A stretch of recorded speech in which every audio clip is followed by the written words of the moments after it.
The steam from Maria Santos's coffee cup curled upward like smoke signals in the dim morning light of Corner Café.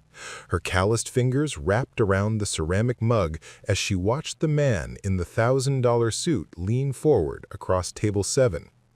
His voice carried the particular urgency that wealthy men used when they believed themselves to be making history, but Maria had served enough powerful people in her 12 years at this downtown establishment to recognize the subtle tremor of desperation beneath his polished exterior. "The acquisition papers are right here, Mr. Chen," the suited man was saying, his manicured fingers tapping against a leather portfolio that looked expensive enough to feed Maria's family for a month. "Phoenix Industries is ready to move forward with the full $500 million. We just need your signature today." David Chen, CEO of Chen Technologies and a regular customer who always ordered the same black coffee with 2 sugars, sat perfectly still in his chair. Maria had served him every Tuesday morning for 3 years, had watched him build his company from a modest startup to a tech empire, had seen him celebrate victories with quiet smiles and weather setbacks with the same unflappable calm. But today, something was different in his posture, a tension that made her pause as she refilled the sugar dispensers at the adjacent table. The morning sun streamed through the cafe's large windows, casting long shadows across the worn hardwood floors that Maria had mopped countless times. The familiar sounds of the espresso machine hissing and customers murmuring created a soundtrack of normalcy, but underneath it all, Maria's instincts were screaming. She had grown up in East Los Angeles, where survival meant reading people's intentions in their body language, in the spaces between their words. Her grandmother used to say that honest money moved differently than dirty money, and whatever was happening at table 7 felt wrong.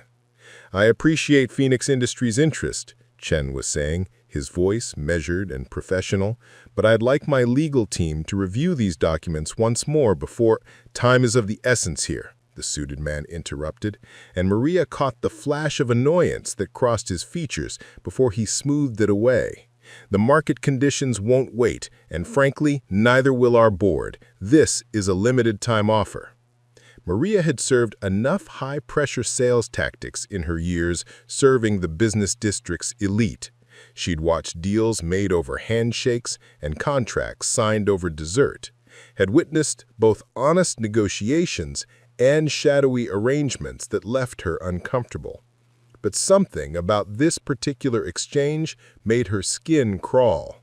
The way the stranger kept glancing at his watch, the way he positioned his body to shield the documents from other patrons' view, the way his smile never quite reached his eyes. As she moved closer under the pretense of wiping down nearby tables, Maria caught a glimpse of the papers spread between the 2 men.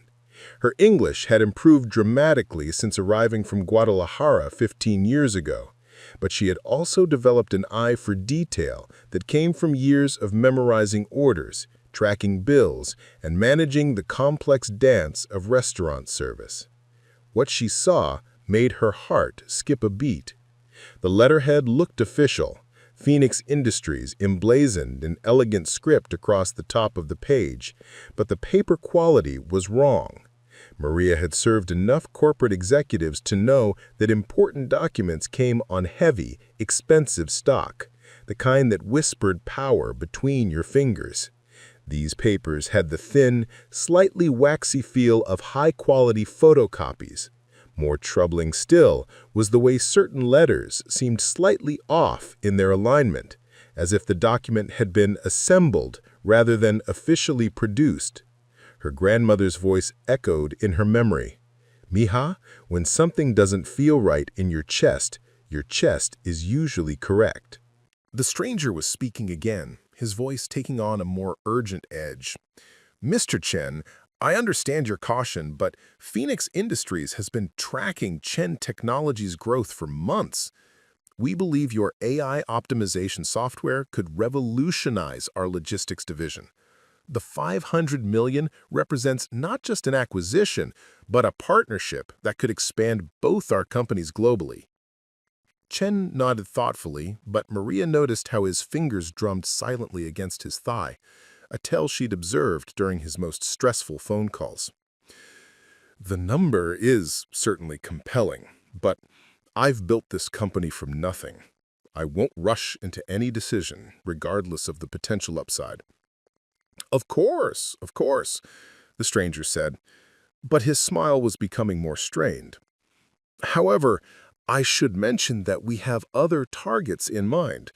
Technocore has been courting us aggressively, and their offer, while slightly lower, comes with fewer complications. Maria felt her jaw tighten. She'd seen this tactic before, not in boardrooms, but in the streets of her neighborhood, where con artists used artificial urgency and false competition to pressure Marks into quick decisions. The parallel was unmistakable, even if the stakes were infinitely higher. As she continued her careful observation, more details emerged that deepened her concern. The stranger's business card, which he'd placed prominently on the table, bore the Phoenix Industries logo, but the embossing looked flat, lacking the raised texture that genuine corporate cards possessed. His cufflinks, while expensive-looking, were slightly tarnished in a way that suggested costume jewelry rather than the real gold accessories that legitimate executives typically wore. Most damning of all was his behavior with his phone. Every few minutes he would glance at the device with the nervous energy of someone waiting for a crucial call or message. But Maria had noticed that the phone never actually rang, never buzzed, never showed any signs of incoming communication. It was the behavior of someone playing a role rather than conducting genuine business. The cafe's usual morning rush was beginning to wind down, leaving the space quieter and more intimate. Other patrons, a few freelancers with laptops, an elderly couple sharing a crossword puzzle, a graduate student surrounded by textbooks, continued their routines, oblivious to the potential drama unfolding at Table 7. Maria envied their ignorance, even as she felt increasingly compelled to act. But what could she do? She was a waitress, an immigrant whose English still carried the melodic accents of her homeland. Chen was a millionaire CEO, a man whose morning coffee cost more than she made in tips on a slow day. The stranger claimed to represent a company worth hundreds of millions. What business did she have inserting herself into their world? Yet as she watched Chen reach for his pen, his expression growing more resigned to the pressure he was facing, Maria knew she couldn't remain silent. Her conscience wouldn't allow it. In her purse, tucked behind the counter, was a photograph of her daughter, Isabella, a straight-A student whose dreams of becoming a lawyer were funded by Maria's long shifts and careful savings. Isabella had often told her mother that integrity wasn't determined by wealth or status. It was a choice that defined who you were, regardless of your circumstances. The stranger was speaking again, his voice now carrying an edge of barely controlled frustration. Mr. Chen, I need to be frank with you. Phoenix Industries values decisiveness in its partners. If you're not prepared to move forward today, I'm afraid we'll have to consider our other options. The board won't wait indefinitely. Chen's pen hovered over the signature line, and in that moment Maria saw something she'd never witnessed before. Uncertainty in the eyes of a man who had built an empire through calculated risks and unwavering confidence. It was the look of someone who knew something was wrong, but couldn't quite identify what. The weight of the moment pressed down on Maria like a physical force. In her mind, she could hear her grandmother's stories about the Mexican Revolution, about ordinary people who found extraordinary courage when faced with injustice. Sometimes, mija, her grandmother used to say, the smallest person in the room carries the heaviest responsibility. As Maria approached Table 7 with a fresh pot of coffee, her heart hammered against her ribs. She had no idea what would happen next, no plan beyond the growing certainty that she couldn't stand by and watch a good man be destroyed by what appeared to be an elaborate deception. The documents, the rushed timeline, the stranger's nervous energy, everything pointed toward a sophisticated scam designed to separate David Chen from his life's work. But how could a waitress from East LA convince a tech CEO that he was about to make the biggest mistake of his life? And what would be the consequences if she was wrong? Or worse, if she was right but powerless to stop what was already in motion? The answers would come soon enough. As Maria steadied her trembling hands and prepared to speak words that would change everything, she thought of Isabella, of her grandmother, of all the times in her life when staying silent had seemed safer but felt wrong. Today, safety was a luxury she couldn't afford. The document lay between the two men like a trap waiting to spring, and time was running out. Maria Santos had never imagined that her life would be defined by the precise rhythm of coffee service and the careful choreography of table management. At 34, she had been serving tables at Corner Café for 12 years, arriving each morning at 5:30 a.m. to prep the dining room and departing each evening after the last customer had been served and every surface had been wiped clean. Her hands bore the scars of countless encounters with hot plates and sharp utensils. Her feet ached from thousands of miles walked across the restaurant's hardwood floors, but her eyes, those dark, observant eyes that her daughter Isabella had inherited, missed nothing. The routine had become as natural as breathing. Unlock the front door, flip the sign from closed to open, start the first pot of coffee, and begin the daily dance of anticipating needs before customers even realized they had them. Table 2 always wanted extra cream. The woman at Table 5 never ordered food but nursed a single cappuccino for 2 hours while working on her laptop. The businessman at Table 8, not Mr. Chen but another regular, invariably spilled sugar on the floor and never noticed. But David Chen was different. He had started coming to Corner Café 3 years ago during the early days of Chen Technologies when he was still working 18-hour days and surviving on caffeine and determination. Maria remembered their first interaction vividly. She had been struggling with the espresso machine, which had been making concerning grinding noises all morning, when Chen had quietly approached the counter. "Excuse me," he had said, his voice gentle and without the condescending tone that many wealthy customers used when addressing service workers. "I used to fix machines like this during college. Would you like me to take a look?" Maria had been skeptical. Customers who offered to help usually made things worse. But something about his manner had inspired trust. Within 10 minutes, he had diagnosed a simple calibration issue and had the machine running smoothly again. When she had thanked him profusely, he had simply smiled and said, "We all help each other, right? That's how the world works." Over the following months, as Chen Technologies grew from a basement startup to a legitimate competitor in the artificial intelligence sector, Maria had watched Chen remain fundamentally unchanged. He still arrived every Tuesday at exactly 8:15 a.m., still ordered black coffee with 2 sugars, still treated every member of the cafe staff with the same respect he showed his business partners. When Maria's English had failed her during a particularly busy morning leading to a mix-up with a large catering order, Chen had stepped in to help mediate the situation, ensuring that both Maria and the frustrated customer left the interaction feeling heard and respected. These small kindnesses had accumulated over time, creating a bond that transcended the typical customer-server relationship. When Maria's daughter Isabella had been accepted to UCLA with a partial scholarship, Chen had been genuinely excited for their family. When the cafe's owner had threatened to fire Maria after a customer complained about her accent, Chen had written a letter of recommendation that praised her work ethic and attention to detail.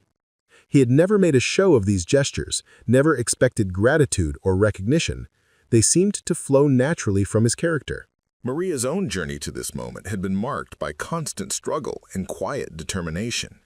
She had arrived in Los Angeles 15 years earlier with Isabella, then a toddler, fleeing an abusive marriage in Guadalajara with little more than hope and the address of a distant cousin who'd promised to help them get established. The cousin had disappeared within a week, leaving Maria and Isabella in a city where they knew no one and spoke the language imperfectly. The early years had been brutal. Maria had worked 3 jobs, cleaning offices at night, washing dishes at a fast food restaurant during lunch rushes, and babysitting neighborhood children in the evenings just to afford a 1-bedroom apartment in a building where the heat rarely worked, and the walls were so thin that Isabella learned to fall asleep to the sound of sirens and shouting neighbors. There had been nights when Maria had gone to bed hungry so that Isabella could have seconds at dinner. Mornings when she had walked to work to save bus fare. Countless moments when the weight of responsibility had threatened to crush her spirit. But Isabella had been her anchor and her motivation. Even as a small child, Isabella had possessed an intuitive understanding of their circumstances and had never complained about hand-me-down clothes or generic cereal or the absence of toys that other children took for granted. She had thrown herself into her studies with the fierce dedication of someone who understood that education was their only path to a different life. By middle school, she was bringing home straight A's and talking about becoming a lawyer who could help families like theirs navigate the complex systems that often worked against them. The job at Corner Café had been a turning point. Maria had initially been hired as a dishwasher, but her natural ability to anticipate needs and her genuine care for customer satisfaction had quickly earned her a promotion to server. The tips were better, the work more social, and for the first time in years, Maria had felt valued for her skills rather than merely tolerated for her labor. She had thrown herself into learning everything she could about the restaurant business. She studied the subtle art of reading customers' moods, understanding when someone wanted conversation and when they preferred to be left alone. She memorized the preferences of regular customers, not just their usual orders, but their personal details. Who was going through a divorce, who had recently been promoted, who was struggling with health issues. This knowledge allowed her to provide a level of service that went beyond simply delivering food and drinks. She became a small but consistent source of comfort and stability in people's daily routines. The financial rewards had been modest but meaningful. Maria had been able to move Isabella and herself into a better apartment, one with reliable heat and thicker walls. She had started a college savings account, contributing $20 or $30 each week when tips were good. She had even been able to send small amounts of money to her mother back in Guadalajara, helping to support the grandmother who had raised her with stories of courage and integrity. But perhaps most importantly, the job had given Maria a sense of pride and purpose that had been missing from her earlier work. She was good at what she did, exceptionally good, and she could see the impact of her efforts in the satisfied smiles of customers and the steady stream of regulars who requested her section. When the cafe owner had promoted her to head server and given her additional responsibilities for training new staff, Maria had felt a surge of accomplishment that she hadn't experienced since her school days in Mexico. It was this sense of professional pride that made the current situation at Table 7 so troubling. Maria had developed an instinct for reading the dynamics between customers, particularly during business meetings. She could sense when negotiations were proceeding smoothly and when tensions were running high. She could identify the power dynamics in any group, understanding who was making the real decisions and who was simply along for the ride. What she was witnessing between David Chen and the man who claimed to represent Phoenix Industries violated every pattern she had observed in legitimate business dealings. The stranger's body language was all wrong, too aggressive, too desperate, too focused on rushing the interaction to its conclusion. His documentation looked professional at first glance, but fell apart under closer scrutiny. Most tellingly, his entire approach contradicted everything Maria knew about how successful business people actually conducted themselves. Real executives, in her experience, were never in a hurry to spend hundreds of millions of dollars. They asked detailed questions, requested time for review, insisted on involving legal teams and financial advisors. They treated major decisions with the gravity they deserved, understanding that haste was the enemy of good judgment. The man at Table 7 was pushing for exactly the opposite approach, using artificial urgency and veiled threats to pressure Chen into an immediate decision. Maria's internal conflict was becoming almost unbearable. Every instinct she had developed over 12 years of service work was telling her that Chen was walking into a trap. Yet her position as a waitress seemed to preclude any meaningful intervention. She was acutely aware of the class differences that separated her from the two men at Table 7, the vast gulf between her world and theirs. What right did she have to question a business deal worth more money than she would earn in several lifetimes? Yet, as she watched Chen's pen hover over the signature line, Maria thought about all the small kindnesses he had shown her over the years, all the moments when he had treated her as a human being worthy of respect, rather than simply as part of the restaurant's furniture. He had believed in her worth when others had dismissed her, had seen her intelligence when others had heard only her accent. Didn't she owe him the same faith in return? The weight of the moment pressed down on her like a physical force, and Maria realized that her next decision would define not just this morning, but her understanding of her own character. She could remain silent, safe in the knowledge that she had stayed in her lane and avoided potentially embarrassing herself. Or she could trust her instincts, risk her job and her reputation, and try to save a good man from what appeared to be a catastrophic mistake. As she approached table 7 with her coffee pot, Maria's hands were shaking slightly, but her resolve was growing stronger with each step.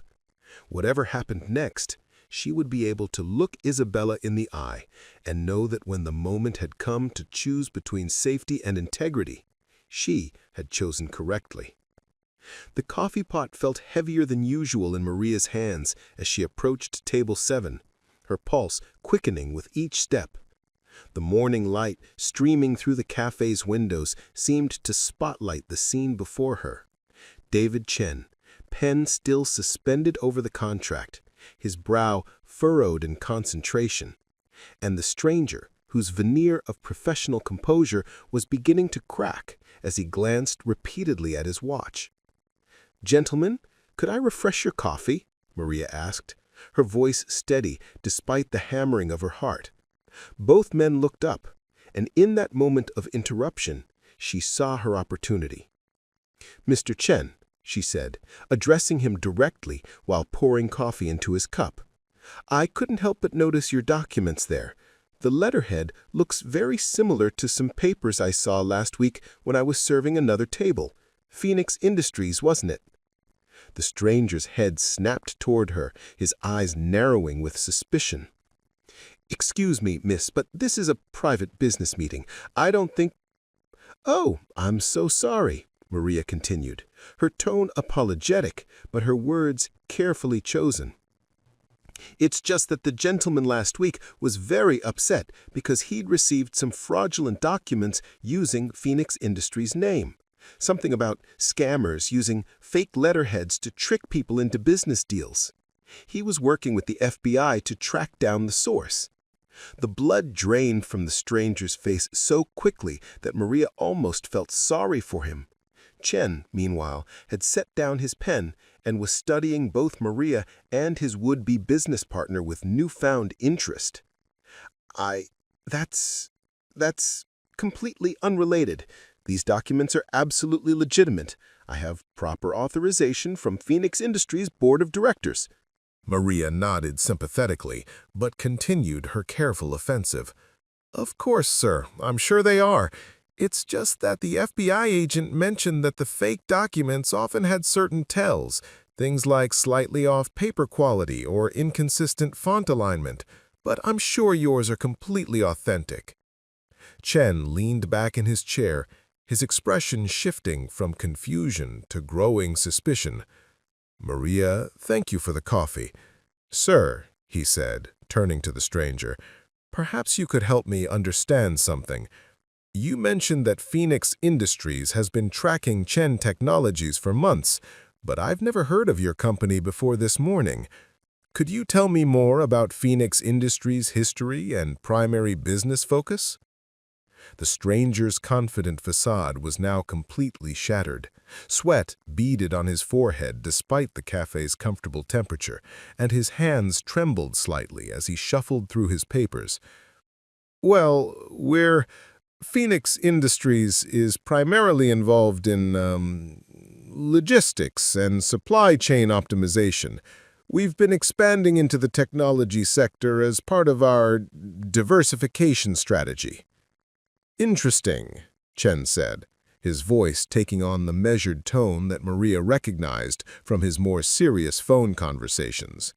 "Because I did some preliminary research yesterday after you contacted my office, and I couldn't find any record of Phoenix Industries in any major business databases.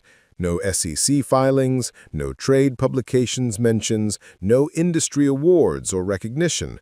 For a company claiming to have $500 million available for acquisitions, that seems unusual." Maria felt a surge of admirement for Chen's methodical approach. Even under pressure, he had done his homework, or at least enough to begin questioning the stranger's claims. She decided to press her advantage while the momentum was building. "Would you gentlemen like me to bring you some fresh pastries? We have a new supplier who does beautiful letterhead printing as well as baking. Their work is so good that you can barely tell the difference from professional corporate stationery. Of course, they would never make fake documents. That would be illegal." The stranger shot her a look of pure hatred, his mask of professional courtesy finally slipping completely. "Look, lady, I don't know what your game is, but you need to mind your own business. This is a legitimate deal between serious business people, and I don't appreciate some waitress trying to interfere." The ethnic slur hung in the air like poison, and Maria felt the familiar sting of discrimination that she had hoped to leave behind. But instead of retreating, she found herself growing stronger, more determined. Chen's expression had turned thunderous at the stranger's words. "I think you need to leave," he said quietly, but his voice carried the unmistakable authority of someone accustomed to being obeyed. "Now." "Mr. Chen, please, let's not let a misunderstanding derail what could be the most important deal of your career." "I said leave." Chen stood up, his 6-foot frame imposing despite his normally gentle demeanor. "And take your fake documents with you." The stranger gathered his papers with shaking hands, his earlier confidence replaced by desperate panic. "You're making a terrible mistake. Phoenix Industries won't offer this kind of opportunity again. You'll regret this for the rest of your life." "The only thing I regret," Chen replied coldly, "is not trusting my instincts sooner. Security cameras run 24/7 in this cafe, and I have a feeling the police might be very interested in seeing footage of this conversation." The threat of police involvement was apparently the final straw. The stranger bolted from his chair, nearly knocking over another customer in his haste to reach the exit. Within seconds, he had disappeared onto the busy downtown street, leaving behind only the lingering scent of desperation and the fake Phoenix Industries documents scattered across Table 7. For a long moment, the cafe was silent except for the gentle hiss of the espresso machine and the murmur of other customers who had been largely oblivious to the drama that had just unfolded. Maria found herself still standing beside the table, coffee pot in hand, hardly able to believe what had just happened. "Maria," Chen said softly, sitting back down and gesturing for her to join him. "I owe you my life, or at least my life's work." She shook her head, still feeling the adrenaline coursing through her system. "You figured it out yourself, Mr. Chen. I couldn't watch someone try to hurt you." "You did much more than that." Chen picked up one of the abandoned documents, examining it more closely. "Look at this. The letterhead is good, but you're right about the paper quality. And the signature line has been photocopied from somewhere else. You can see the slight pixelation around the edges. This is sophisticated fraud, but fraud nonetheless."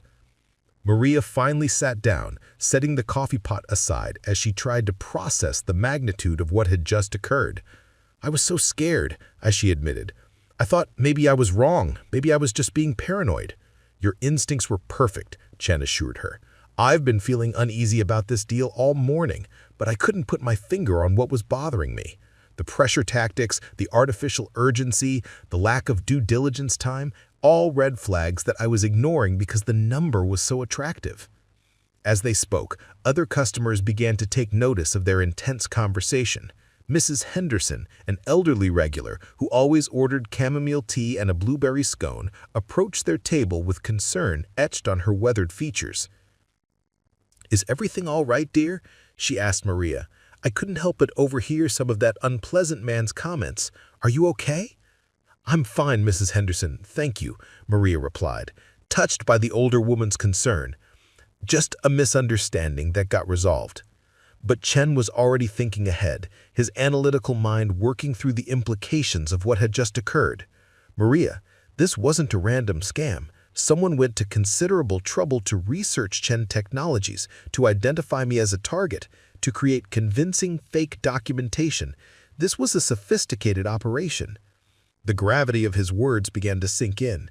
If the stranger, whose real name they didn't even know, had been willing to attempt a $500 million fraud, what other measures might he and his associates be prepared to take?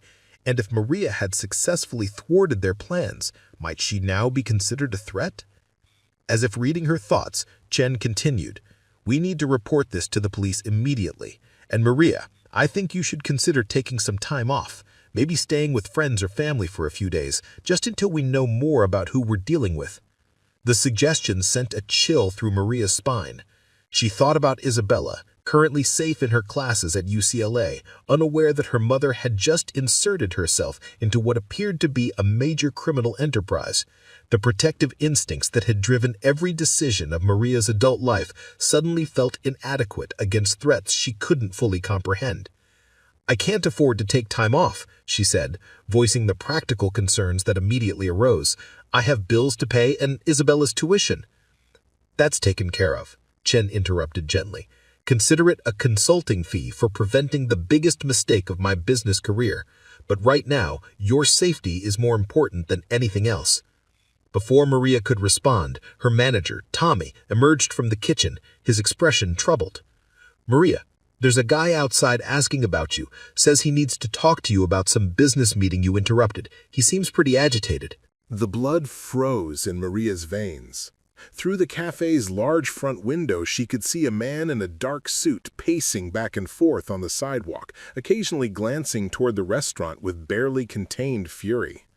It wasn't the original stranger, but someone new, someone who looked significantly more dangerous. "Back door," Chen said immediately, standing up and taking charge of the situation with the calm authority that had built his business empire. "Tommy, call 911 and tell them we have a potential threat. Maria, is there somewhere safe you can go?" But even as they began to move toward the rear of the cafe, Maria realized that her life had just changed forever. She was no longer simply a waitress who had trusted her instincts and spoken up for someone she cared about. She was now a witness to attempted fraud, a target of unknown criminals, and potentially the only thing standing between David Chen and financial ruin. The thought both terrified and strengthened her.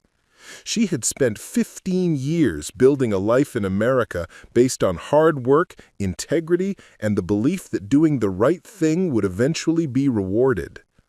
Now she was about to discover whether that philosophy could survive contact with people for whom $500 million was worth any level of violence or intimidation. As they reached the cafe's back exit, Maria took one last look at the dining room where she had spent so many years perfecting her craft and building relationships with customers who had become like extended family. She had no way of knowing when or if she would be able to return to the simple rhythms of coffee service and morning conversations that had defined her adult life. But she also knew that she had made the only choice her conscience would allow. Whatever came next, she had chosen truth over safety, courage over comfort. Isabella would be proud of her, and her grandmother's spirit would be smiling down from wherever the souls of the righteous found their rest. The man outside was getting more agitated, his pacing becoming more aggressive. Time was running out, and the next phase of this unexpected crisis was about to begin. The police arrived at Corner Café within minutes of Tommy's call, their presence transforming the familiar morning routine into something resembling a crime scene. Detective Sarah Martinez, a sharp-eyed woman in her early 40s, took immediate control of the situation, her bilingual skills allowing her to conduct Maria's interview in Spanish when English proved insufficient for expressing the emotional complexity of what had transpired. Señora Santos, Detective Martinez said gently, settling into the chair across from Maria in the cafe's back office. I need you to understand that what you witnessed this morning appears to be part of a much larger criminal enterprise. The man who approached Chen is likely connected to an international fraud ring that has been targeting tech executives across the West Coast.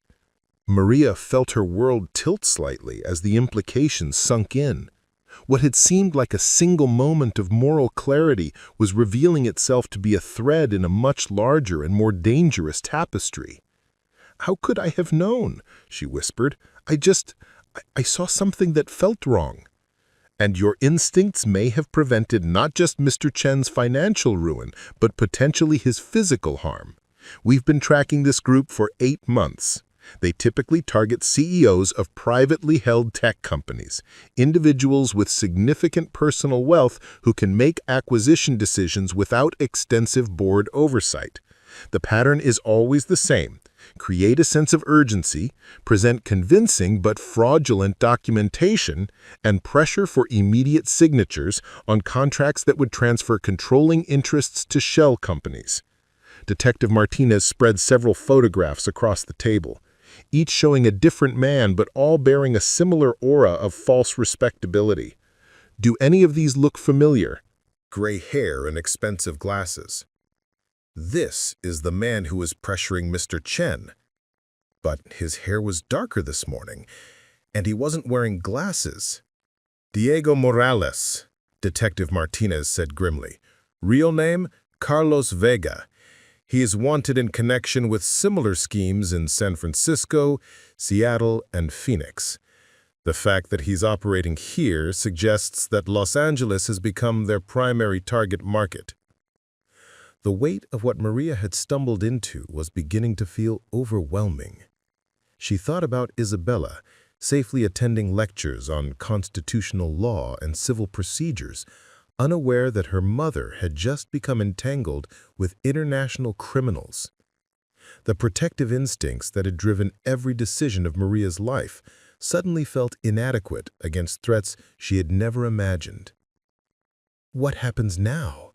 Maria asked, her voice barely above a whisper. "Now we need your help," Detective Martinez replied grimly. "You're the first person who's been able to identify their methods and provide detailed observations about their documentation techniques.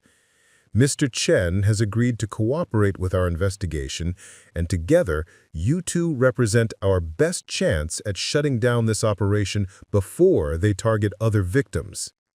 David Chen appeared in the doorway, his normally composed demeanor showing signs of strain, but his eyes reflecting a determination that Maria recognized from their morning conversations about business challenges. "Maria, I've just finished giving my statement to the FBI. It turns out that Carlos Vega and his associates have been researching Chen Technologies for weeks, possibly months. They knew details about our company's structure, our financial position, even personal information about my family." The revelation sent another chill through Maria's spine. If the criminals had been that thorough in their preparation, what other information might they have gathered? Did they know about Isabella? About Maria's routine, her address, her vulnerabilities? Agent Robert Kim from the FBI's White-Collar Crime Division joined the group. His presence added another layer of gravity to the situation. "Mrs. Santos, Mr. Chen, we believe this criminal organization has successfully defrauded at least 6 other technology companies over the past 2 years, stealing a combined total of over $2 billion. Your intervention this morning represents the first time we've had witnesses who could provide detailed, real-time observations of their methods." $2 billion? Maria repeated, hardly able to comprehend the magnitude of the crimes they were discussing. In her world, where saving $20 a week for Isabella's education represented a significant financial achievement, such numbers seemed abstract, almost fictional. "The beauty of their scheme," Agent Kim continued, "lies in its psychological sophistication. They target entrepreneurs who have built their companies from nothing. People like Mr. Chen, who are accustomed to making bold decisions based on incomplete information. The artificial urgency, the competitive pressure, the appeal to ego, all carefully calculated to override natural caution. Chen nodded grimly. I have to admit, I was close to signing. The number was attractive, the timeline seemed reasonable from a market perspective, and I was flattered that a company I'd never heard of had apparently been tracking our growth. If Maria hadn't spoken up, you would have been the seventh victim. And unlike the others, your company's artificial intelligence technology would have given them access to government contracts and classified information. The national security implications are significant. Maria felt a surge of pride mixed with terror. She had prevented not just a personal tragedy for David Chen, but potentially a threat to national security. Yet the magnitude of what she had stumbled into made her feel small and vulnerable, like a child who had accidentally wandered into a war zone. Over the following hours, as FBI agents and local police conducted interviews and gathered evidence, a clearer picture of the criminal organization began to emerge. The group was sophisticated and international, with connections to similar fraud rings operating in Europe and Asia. They employed teams of researchers who spent months studying potential targets, graphic designers who created convincing fake documentation, and actors who could convincingly portray legitimate business executives. The man who called himself James Patterson from Phoenix Industries, Agent Kim explained, is actually Carlos Vega, a former investment banker who was disbarred for securities fraud 10 years ago. He's been operating under multiple identities across 3 countries, always staying one step ahead of law enforcement. Detective Martinez added, the company Phoenix Industries doesn't exist in any meaningful sense. They create temporary websites, fake LinkedIn profiles, even false news articles about their supposed business activities. Everything looks legitimate until you dig beneath the surface. As the investigation deepened, more revelations emerged about the scope of the criminal enterprise. The fraudsters had rented offices in downtown Los Angeles, complete with professional reception areas and conference rooms designed to impress potential victims during follow-up meetings. They had established bank accounts under the Phoenix Industries name, created false employment records for their executives, and even hired legitimate-looking staff members who were unaware of the criminal nature of their employers' activities. The sophistication is remarkable, Agent Kim noted as he reviewed financial records that had been seized from the fake offices. They've invested hundreds of thousands of dollars in creating a convincing corporate facade. This isn't amateur hour. These people are professionals. Maria listened to these revelations with growing amazement and horror. The man she had served coffee to, whose nervousness she had detected through years of experience reading customers, was part of an operation that rivaled legitimate corporations in its complexity and resources. The fact that her intuition had been strong enough to see through such an elaborate deception felt almost miraculous. But the personal cost of her intervention was becoming clearer as well. Detective Martinez explained that Maria would need to testify in federal court, potentially facing cross-examination by defense attorneys who would attempt to discredit her observations and challenge her credibility. The thought of standing in a courtroom, speaking English under oath, while expensive lawyers tried to make her look foolish or dishonest, filled Maria with anxiety that bordered on panic. "I understand your concerns," Detective Martinez said, recognizing Maria's distress. "But you have to understand that your testimony is crucial. You're the only person who witnessed their deception techniques in real time, who can describe exactly how they tried to manipulate Mr. Chen into signing fraudulent documents." Chen, who had been quietly processing everything he had learned, suddenly spoke up. "Maria won't face this alone. Chen Technologies will provide legal representation, security if necessary, and any other support she needs. This woman saved my company and possibly my life. The least I can do is ensure she's protected throughout this process."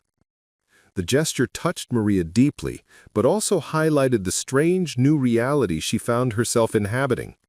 Just that morning, she was a waitress whose biggest concern was ensuring that the morning rush proceeded smoothly. Now she was under police protection, serving as a key witness in a federal investigation and receiving offers of legal support from a multi-millionaire CEO. As the day progressed, more evidence of the criminal organization's activities came to light. FBI raids on the fake Phoenix Industries offices had uncovered detailed files on dozens of potential targets, including photographs, financial records, and personal information that had been obtained through illegal surveillance. Chen Technologies was just one of many companies that had been researched and targeted. "Look at this," Agent Kim said, showing Maria a thick folder labeled with Chen's name. Inside were photographs of Chen entering and leaving Corner Café, detailed schedules of his daily routines, and even transcripts of phone conversations that had apparently been intercepted illegally. They knew everything about his habits, his preferences, his decision-making patterns. The violation felt personal and disturbing. Maria realized that she, too, had likely been observed and studied as part of their surveillance of Chen. Her morning routines, her interactions with customers, her relationship with Chen, all of it had probably been cataloged and analyzed by criminals who saw her as nothing more than a variable in their elaborate equation. But perhaps most chilling was the discovery of contingency plans for dealing with complications and interference. The files contained detailed strategies for intimidating witnesses, discrediting potential threats, and, in extreme cases, more direct methods of ensuring silence. Maria's intervention that morning had clearly been anticipated as a possibility, and the organization had prepared responses that made her blood run cold. "This is why we're taking your safety so seriously," Detective Martinez explained.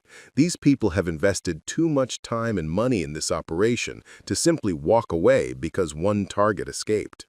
They'll likely attempt to salvage what they can, which could include trying to silence witnesses or intimidate victims into not cooperating with our investigation." The reality of her situation was beginning to sink in fully. Maria was no longer just a waitress who had trusted her instincts and spoken up for a customer she respected. She was now a target of dangerous criminals, a key witness in a federal investigation, and potentially the person whose testimony would determine whether a sophisticated fraud ring continued operating or was shut down permanently. That evening, as Maria sat in a safe house that the FBI had arranged, she called Isabella to explain, as much as she could without causing panic, why she wouldn't be home for a few days. Her daughter's immediate concern and offers to come home from UCLA reminded Maria of why she had been willing to take risks in the first place. "Mommy, are you sure you're safe?" Isabella asked, her voice tight with worry. "Maybe I should come home, help you deal with whatever this is." "No, mija," Maria replied firmly. "You stay in school, you focus on your studies. This will all be resolved soon, and I'll be fine. I just need you to be proud of me for doing the right thing." "I'm always proud of you," Isabella said, and Maria could hear tears in her daughter's voice. "But I'm also scared. Promise me you'll be careful." "I promise," Maria said, though she wasn't entirely sure what being careful might mean in her current circumstances. As she hung up the phone, Maria reflected on the extraordinary turn her life had taken. Less than 12 hours earlier, she had been serving coffee and worrying about whether the morning rush would be busy enough to generate good tips. Now she was under federal protection, preparing to testify against international criminals and grappling with the knowledge that her simple act of conscience had exposed a criminal enterprise worth billions of dollars. The safe house was comfortable, but sterile, lacking the warmth and familiar chaos of her own apartment. As she prepared for bed, Maria thought about her grandmother's stories of courage and ordinary people who found themselves called to extraordinary action. She had never imagined that her own test would come in the form of a conversation overheard while serving coffee. But perhaps that was how courage always arrived, not announced and prepared for, but sudden and demanding immediate action. Tomorrow would bring more interviews, more revelations, and the beginning of a legal process that would likely stretch on for months. But tonight, as Maria tried to fall asleep in an unfamiliar bed surrounded by the knowledge that dangerous people might be searching for her, she held on to the certainty that she had made the right choice. David Chen was safe, his company was secure, and a criminal organization that had stolen billions of dollars from innocent victims was finally going to face justice. Whatever personal cost Maria might pay for her intervention, those outcomes made every risk worthwhile. The document that had started it all, the fake Phoenix Industries acquisition contract, now sat in an FBI evidence locker, its deceptive letterhead and fraudulent terms exposed for what they truly were. But more than that, it had become a symbol of how a single moment of moral courage could change everything. How one person's willingness to speak truth to power could protect not just one victim, but potentially dozens of others who would never know how close they had come to disaster. Maria closed her eyes and tried to sleep, knowing that when she woke up, she would continue playing a role she had never auditioned for, but was determined to perform with all the dignity and strength she could muster. The waitress from East LA was about to become something more. A witness, a guardian, a voice for justice in a world that too often rewarded silence and complicity. 3 months after that pivotal morning at Corner Café, Maria Santos stood in the witness box of federal court, her hand resting on a worn Bible as she prepared to tell her story to a jury of 12 strangers. The courtroom was packed with reporters, FBI agents, and other victims of the criminal organization that had finally been brought to justice through her testimony and David Chen's cooperation. The intervening weeks had been a whirlwind of preparation, protection, and gradual revelation about the true scope of what she had helped uncover. The FBI's investigation, triggered by Maria's intervention, had expanded to encompass similar fraud rings operating in 12 states and 4 countries. Carlos Vega, the man who had posed as James Patterson from Phoenix Industries, was now revealed to be the leader of an international criminal syndicate responsible for stealing over $4 billion from technology companies, research institutions, and government contractors. "Mrs. Santos," said Assistant U.S. Attorney Jennifer Walsh, approaching the witness stand with a gentle smile that was meant to put Maria at ease, "please tell the jury what you observed on the morning of September 15th at Corner Café." Maria took a deep breath, her eyes finding David Chen in the gallery. He nodded encouragingly, his presence a reminder of why her testimony mattered. Over the past 3 months, Chen had become more than just a customer she had helped. He had become a friend, a mentor, and living proof that doing the right thing could create bonds that transcended social and economic boundaries. "I was serving coffee that morning when I noticed something wrong about the business meeting at Table 7. The man claiming to represent Phoenix Industries was pressuring Mr. Chen to sign documents immediately, but everything about his behavior and his paperwork felt false." As Maria recounted the events of that morning, her observations about the forged documents, the stranger's nervous behavior, and her decision to speak up despite the risk, she could see the jury members leaning forward, drawn into the story of how a working-class waitress had managed to see through a deception that had fooled sophisticated business executives around the world. The defense attorney's cross-examination was aggressive, but ultimately ineffective. Despite attempts to portray Maria as an unreliable witness whose observations were colored by prejudice and class resentment, her detailed recollections and unshakable integrity shone through. When the defense lawyer suggested that she had been coached by the FBI to embellish her testimony, Maria's response was simple and powerful. "Sir, I've been serving people coffee for 12 years. I know the difference between someone who's telling the truth and someone who's lying. That man was lying, and I couldn't stand by and watch him hurt someone I respected." The trial lasted 2 weeks, during which Maria learned details about the criminal organization that both impressed and horrified her. The fraudsters had operated like a legitimate corporation, complete with human resources departments, research divisions, and quality control measures. They had employed dozens of people, many of whom were unaware of the criminal nature of their work. The sophistication of their operation rivaled that of the technology companies they targeted.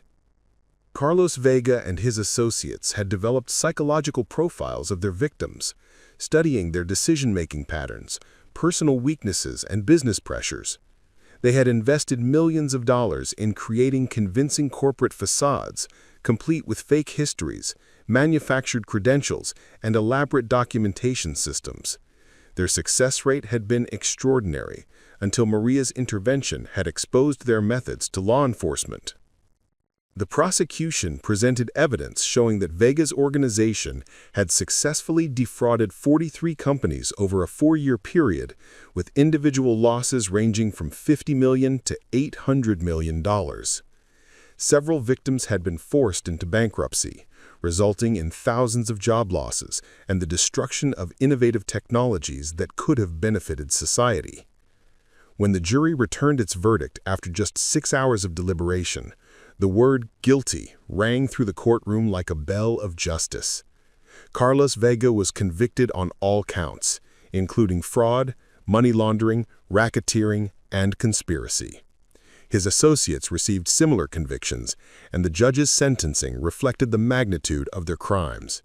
Vega himself received 45 years in federal prison, effectively a life sentence for a man in his late 50s. But the legal victory was only part of the story. The real transformation had occurred in the relationships and understanding that had emerged from Maria's moment of moral courage.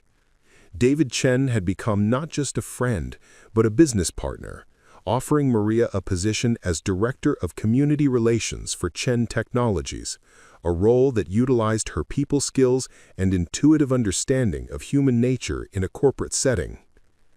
"I've learned more about reading people from watching you work than from any business school course I ever took," Chen had told her when offering the position. "Your ability to see through deception, to understand what people really need, to build trust across cultural and economic boundaries, these are skills that every successful organization needs." Maria had initially been reluctant to accept the offer, worried that she lacked the formal education and technical background necessary for a corporate role.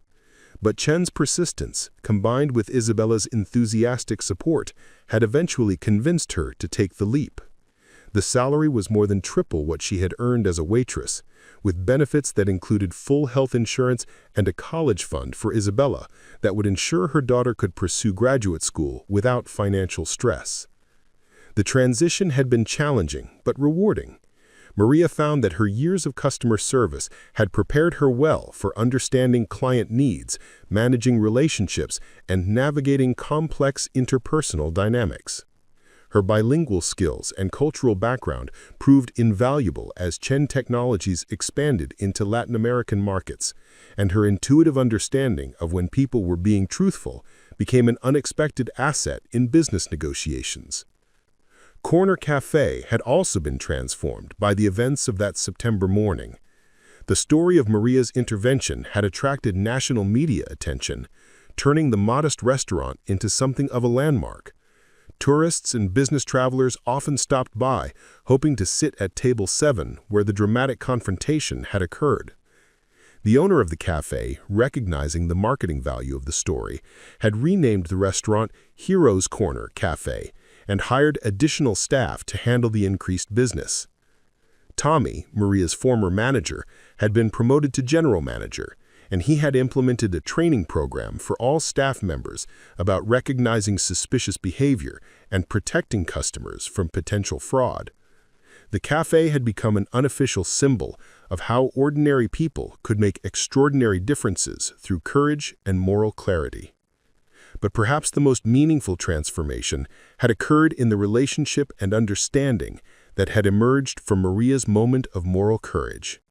David Chen had become not just a friend, but a business partner, offering Maria a position as Director of Community Relations for Chen Technologies, a role that utilized her people skills and intuitive understanding of human nature in a corporate setting. Corner Café had also been transformed by the events of that September morning. The story of Maria's intervention had attracted national media attention, turning the modest restaurant into something of a landmark. Tourists and business travelers often stopped by, hoping to sit at table 7 where the dramatic confrontation had occurred.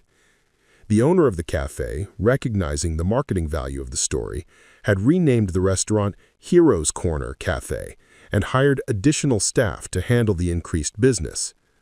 Tommy, Maria's former manager, had been promoted to general manager, and he had implemented a training program for all staff members about recognizing suspicious behavior and protecting customers from potential fraud.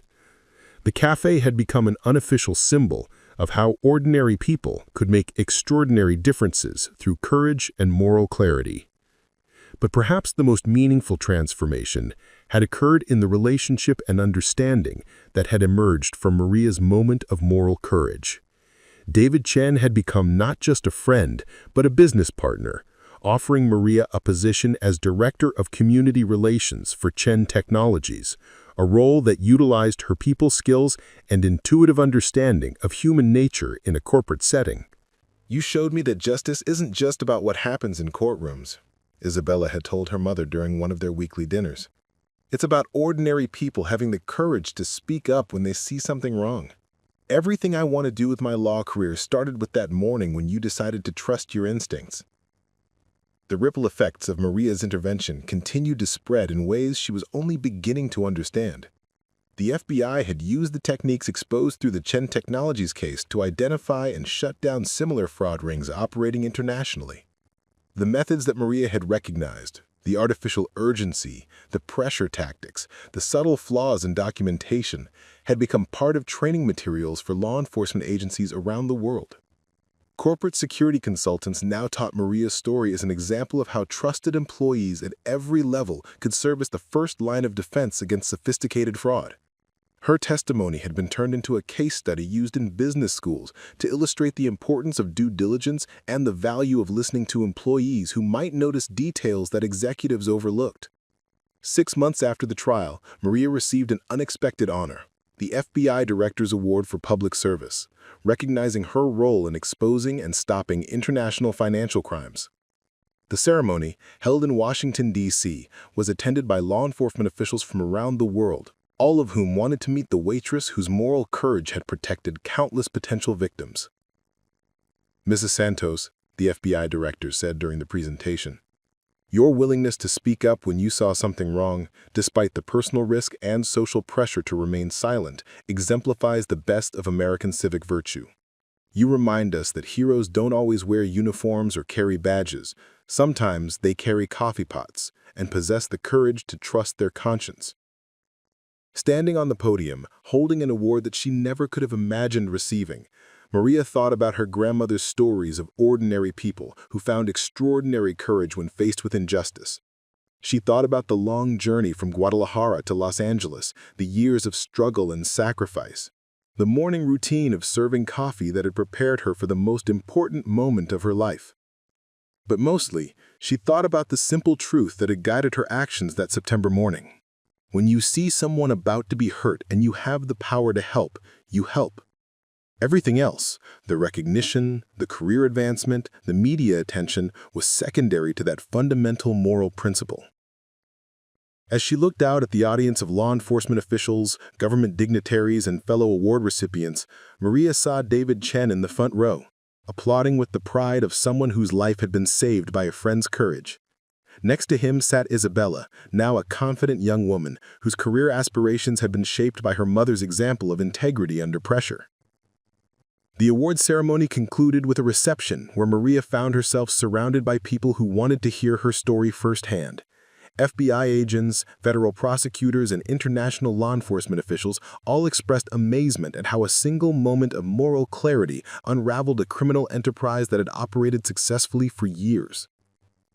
"The thing people don't understand," Maria told a group of reporters during an impromptu interview, "is that I didn't feel brave that morning. I felt scared and uncertain. But sometimes doing the right thing isn't about feeling brave. It's about acting with integrity even when you're afraid."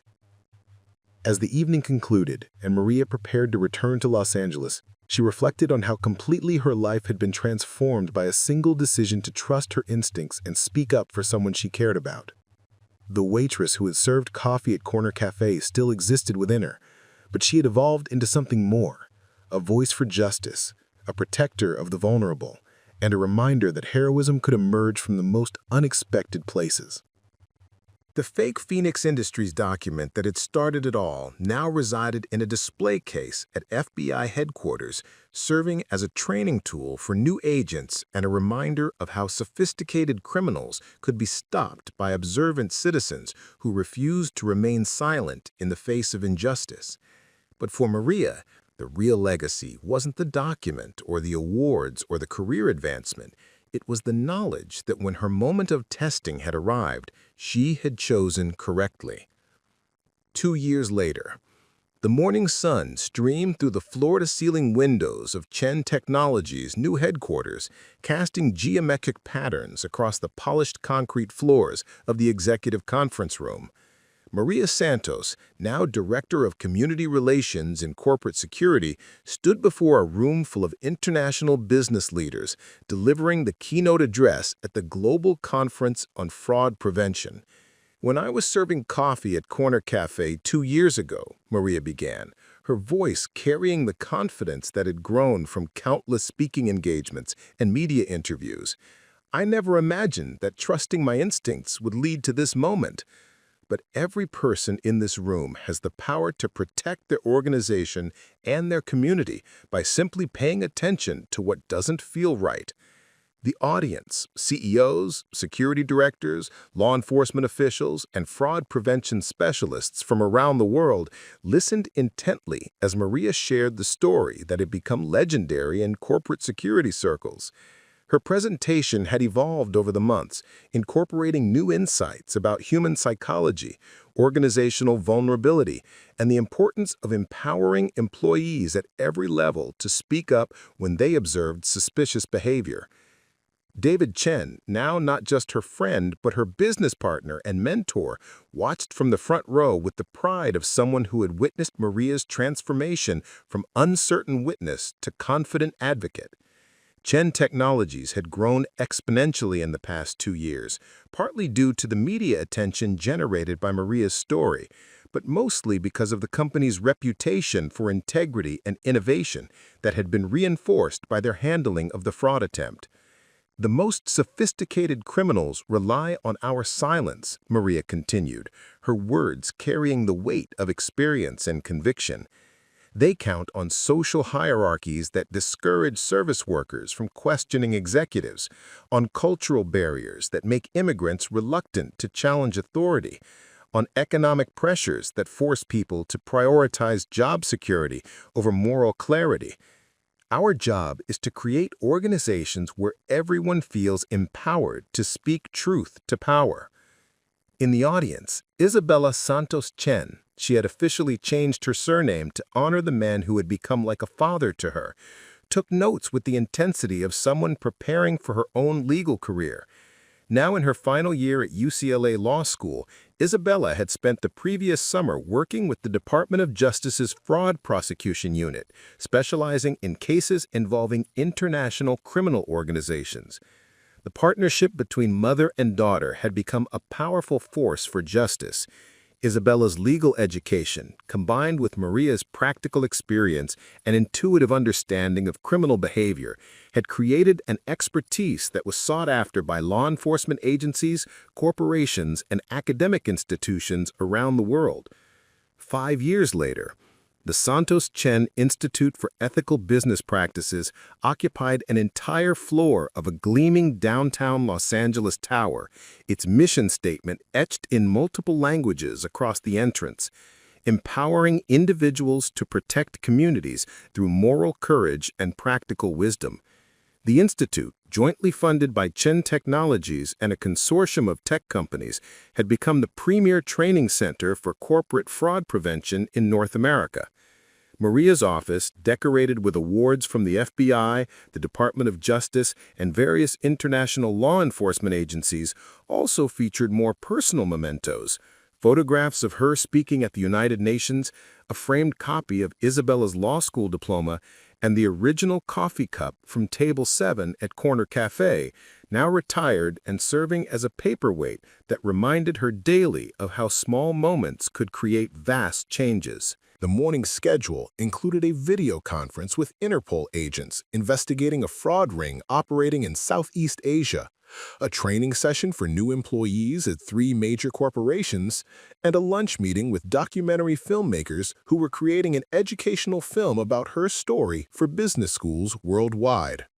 But first, Maria had a standing appointment that she had maintained for 5 years: Tuesday morning coffee with the staff of Heroes Corner Café, where she continued to serve as an unofficial mentor and advocate for service workers throughout the downtown business district.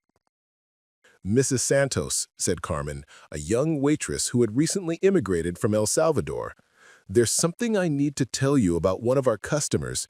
He's been asking a lot of questions about the tech company executives who eat here, and yesterday I saw him photographing documents that were left on a table." Maria's attention sharpened immediately. Despite the success of her institute and the global recognition of her work, she had never lost the fundamental skills that had allowed her to recognize danger that September morning years earlier. "Tell me everything you observed, Carmen. Every detail could be important." 10 years later, the courtroom was packed as federal judge Maria Santos, the former waitress, had completed law school at night while running her institute, inspired by Isabella's example and driven by a desire to serve justice from within the system, prepared to sentence the leaders of another international fraud ring that had targeted renewable energy companies across 3 continents. Her path to the federal bench had been unconventional but powerful.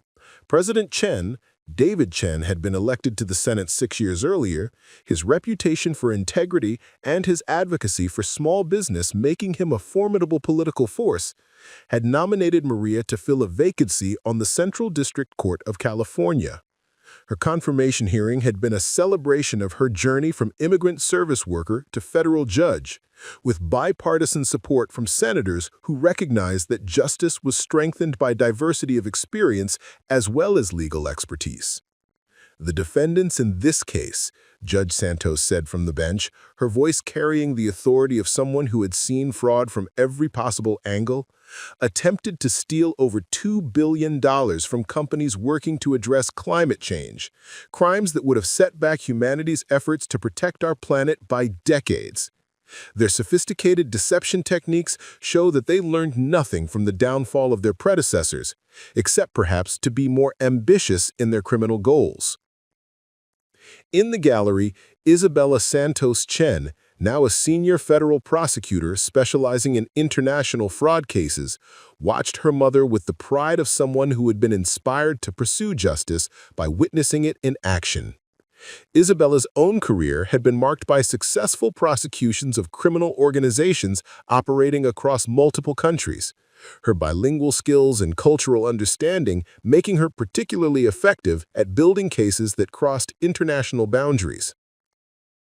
The sentencing concluded with the ringleader receiving a 50-year prison term, effectively ending his criminal career and sending a message to other would-be fraudsters that the techniques exposed by Maria's original intervention would no longer be effective against educated and vigilant business communities. 15 years later, the corner of 5th and Spring Streets in downtown Los Angeles had been renamed Santos Square in honor of Maria's contributions to public safety and international justice. A small park occupied the space where Hero's Corner Café had once operated, its centerpiece a bronze statue depicting a woman serving coffee while keeping watchful eyes on the world around her. The inscription at the base of the statue read, Maria Santos, 1990-2055. Federal Judge, Fraud Prevention Pioneer, Defender of Justice. She proved that heroes come from every walk of life and that the courage to speak truth can change the world. Isabella Santos Chen, now Attorney General of California, stood before the statue during the annual Maria Santos Day celebration, addressing a crowd that included law enforcement officers, business leaders, former criminals who had been rehabilitated through programs inspired by Maria's philosophy, and dozens of service workers whose vigilance had prevented countless crimes over the years. My mother taught us that justice isn't just the responsibility of judges and lawyers and police officers, Isabella said, her voice carrying across the square to an audience of thousands. Justice is the responsibility of every person who sees something wrong and chooses to speak up. She showed us that a waitress with a high school education and a strong moral compass could protect society better than all the sophisticated security systems in the world. The Santos Chen Institute had grown into an international organization with branches in 40 countries, training millions of workers to recognize and report suspicious behavior. The techniques that Maria had developed, combining cultural sensitivity, practical psychology, and moral courage, had prevented an estimated $50 billion in fraud losses and had resulted in the prosecution of criminal organizations on every continent. 20 years later. In a small classroom at UCLA Law School, Professor Isabella Santos Chen concluded her lecture on ethics in criminal justice by sharing the story that had shaped her entire understanding of law and morality. Her students, future prosecutors, defense attorneys, judges, and advocates, listened with the rapt attention of young people encountering a legend that had become foundational to their chosen profession. The most important lesson from my mother's story, Isabella told her students, isn't about fraud prevention or criminal investigation techniques. It's about the fundamental truth that in every moment of moral choice, we define not just our own character, but the character of our society. Maria Santos could have remained silent that morning, could have decided that the problems of wealthy executives weren't her concern. Instead, she chose to act with courage and integrity, and that choice created ripples that are still spreading around the world today. One student raised her hand, a young woman whose accent suggested recent immigration from Latin America. Professor Santos Chen, your mother's story is inspiring, but what about people like me? People who are worried about drawing attention to themselves, people who might face consequences for speaking up. Isabella smiled, recognizing in the student's question the same fears that had once paralyzed her mother on that long-ago September morning. My mother was terrified too, she replied. She was an immigrant, a working-class woman with limited formal education, facing a situation that could have cost her job and her security. But she realized that some things are more important than personal safety, that protecting others from harm is worth accepting risk for yourself. The classroom fell silent as students absorbed the weight of that lesson. Isabella continued, the Santos Institute has documented over 10,000 cases where service workers, administrative assistants, security guards, and other invisible employees have prevented crimes by trusting their instincts and speaking up. Every single one of them was afraid. Every single one of them found the courage to act anyway. That's what heroism looks like in the real world, not the absence of fear, but the willingness to do the right thing despite fear. As the class concluded and students filed out to pursue their own journeys toward justice, Isabella remained at the podium, thinking about her mother's legacy and the countless lives that had been touched by a single moment of moral courage. The bronze statue in Santos Square was beautiful and meaningful, but the real monument to Maria Santos existed in the changed lives of everyone who had learned from her example that ordinary people possessed the power to create extraordinary change. 25 years later. The documentary, That Document is Fake: How One Waitress Changed the World, premiered at the Sundance Film Festival to a standing ovation, its powerful narrative of moral courage and social transformation resonating with audiences who were struggling with their own questions about when and how to speak up against injustice. The film, narrated by Isabella Santos Chen and featuring interviews with fraud prevention experts, law enforcement officials, and dozens of people whose lives had been saved by Maria's legacy, won the Grand Jury Prize for Documentary Feature. But perhaps more importantly, the film sparked a global conversation about the responsibility of ordinary citizens to protect their communities from sophisticated criminals who relied on silence and complicity to operate successfully. Social media campaigns using the hashtag #ThatDocumentIsFake encouraged people to share their own stories of speaking up against fraud, corruption, and deception.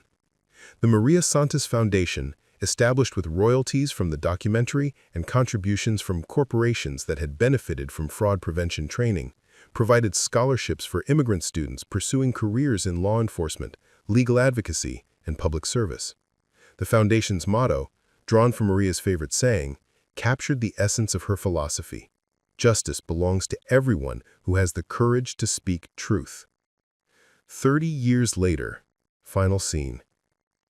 In a small apartment overlooking Santos Square, 90-year-old Isabella Santos Chen sat with her granddaughter Maria Helena, named for the grandmother she had never met but whose legacy had shaped every day of her young life. Together, they watched the morning rush of downtown Los Angeles, observing the eternal dance of commerce, conversation, and human connection that defined urban life. "Tell me again about great-grandmother's story," Maria Helena asked, though she had heard it countless times before. At 15, she was already showing signs of the moral clarity and social awareness that had been passed down through 3 generations of women who understood that justice was not a destination, but a daily choice. "Your great-grandmother was just a waitress," Isabella began, her voice still strong despite her advanced age. But she understood something that many people never learn: that every person has the power to protect others from harm, regardless of their position in society. When she saw something wrong happening, she chose to speak up, even though it would have been safer to stay silent. Outside their window, the bronze statue of Maria Santos caught the morning sunlight, its inscription still clearly visible to the thousands of people who passed through the square each day. The words had inspired countless acts of courage over the decades, reminding busy urbanites that heroism was not reserved for the powerful, but available to anyone willing to choose integrity over comfort. "The most important thing to remember," Isabella continued, "is that your great-grandmother's story isn't really about preventing fraud or catching criminals. It's about the fundamental truth that in every moment when we witness injustice, we have a choice. We can remain silent and allow harm to continue, or we can speak up and risk everything to protect others." She chose protection over safety, truth over comfort, and courage over fear. Maria Helena nodded solemnly, understanding that she was inheriting not just a family legacy, but a moral responsibility that would define her own journey through life. The Santos women had never been content to simply witness history. They had insisted on shaping it through their willingness to act with conscience and courage when their communities needed them most. As the morning sun climbed higher over Los Angeles, casting long shadows across Santos Square, the eternal rhythms of urban life continued.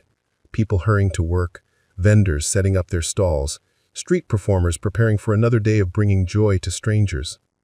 And somewhere in that bustling crowd, another ordinary person was preparing for their own moment of moral testing, their own opportunity to choose between silence and justice. The legacy of Maria Santos lived on, not in bronze and stone, but in the countless daily decisions of people who had learned from her example that heroism was not about special powers or perfect courage. It was about ordinary individuals who chose to trust their conscience and speak truth when their community needed them most. In conference rooms and courtrooms, in classrooms and coffee shops, in languages spoken across 6 continents, people continued to share the story of the waitress who had changed the world by simply saying 4 words. That document is fake. And with each telling, with each person inspired to speak up when they witnessed injustice, Maria Santos's moment of courage created new ripples that spread outward into an uncertain future, carrying the promise that as long as ordinary people possessed extraordinary moral clarity, justice would never be silenced. Preparing and narrating this type of story took us long efforts and hard work, so if you are enjoying the story, please consider subscribing to our channel.